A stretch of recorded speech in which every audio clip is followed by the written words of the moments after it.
வடநாட்டில் வந்து சங்கிங்கிற பேர் கிடையாது. சங்கிங்கிற பேரை வந்து தமிழ்நாட்டில் தான் இருக்குது.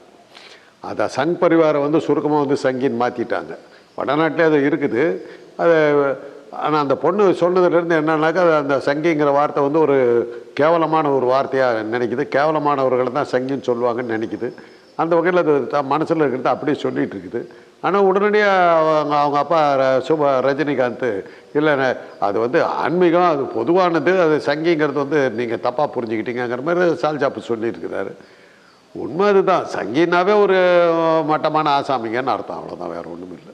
அப்போ ரஜினி ஒரு மட்டமான ஆசாமியா? மகா அது மாதிரி நீங்கள் நினைக்காதீங்க அப்படின்னு அவங்க பொண்ணு சொல்லுது. எங்கள் அப்பாவை சங்கின்னு கூப்பிடாதீங்க, கேவலப்படுத்தாதீங்கன்னு சொல்லுது. ஆக தமிழ்நாட்டை பொறுத்தவரை சங்கினாக்கா கேவலம் தான், அதில் எந்த சந்தேகமும் கிடையாது. வடநாட்டில் வேறு மாதிரி இருக்கலாம். ஆனால் தென்னாட்டை பொறுத்தவரை வந்து சங்கினாக்கா கேவலமான ஒரு வார்த்தை. அதனால் எங்கள் அப்பா வந்து சங்கின்லாம் கேவலப்படுத்தாதீங்க அப்படின்னு அவங்க சொல்லியிருக்காங்க.